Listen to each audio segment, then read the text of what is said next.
goes 3 stages, going to go-to-market. But obviously, go-to-market is not just about revenue.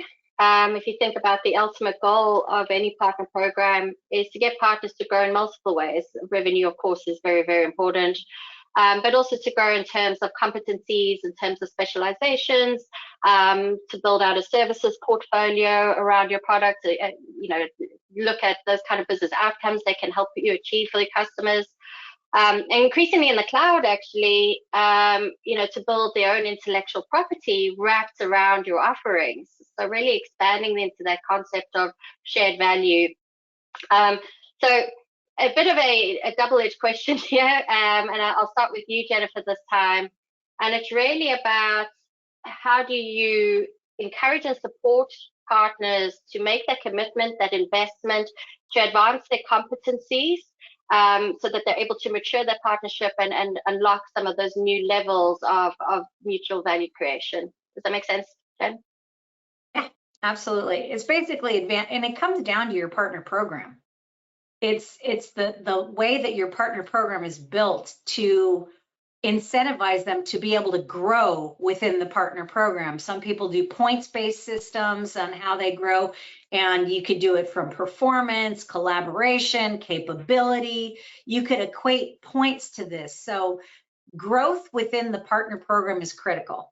And one of the big pieces is competency. That's been the echoed theme throughout this entire discussion is about education. How do you encourage them? It's not just what we talked about earlier. It's not just giving them the content.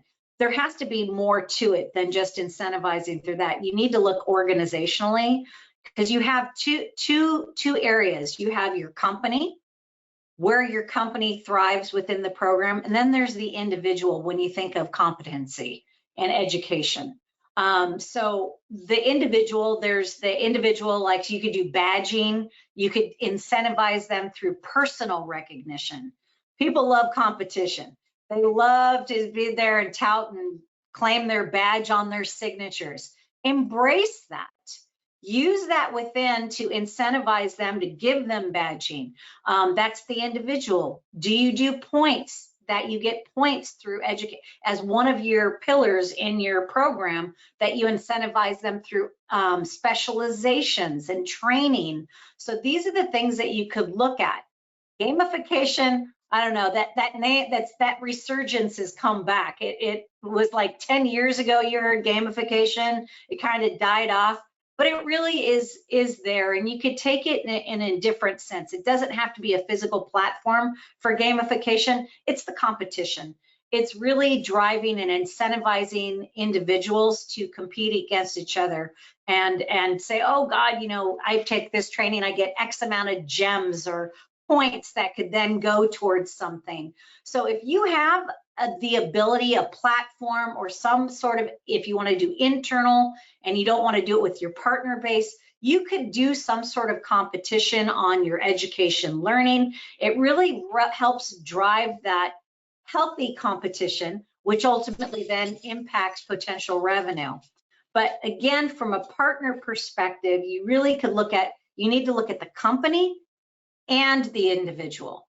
Those together, married together, when you look at driving education, is really critical. And again, you could do badging, specializations, and from an organization, I don't know how your models are for the growth, is having a points-based does work. I've been in many organizations that have had that, and it is impactful. It gives them to thrive in multiple areas to grow within the program. Right, thank you, Jennifer. Kenneth, Penny, anything to add? No, not from mine. That's really good again. Thanks, Jen. Nothing to add. I think Jennifer, that was awesome. I think you covered all of the points that I would have hit. I think the only other thing that I've seen work really well as part of that structure and part of that program, is building community. Right, so just building a community where folks feel like that they have a network, right, to come in and to help them with those learnings and those best practices. whether it's, some sort of, lunch and learn once a week or once a month, or right. So it's really just sort of that community and best practices layered onto the program and structure that Jen was talking about that, will help you with that little extra boost for acceleration. Yeah, I'd agree with that. And I think that's particularly important with non-transactional partners, right? Where they're not necessarily getting some of the sales incentives necessarily, but you do absolutely want them to be investing in services and competency and capability. So I think, yeah, great points raised there. Good. Well, I think actually,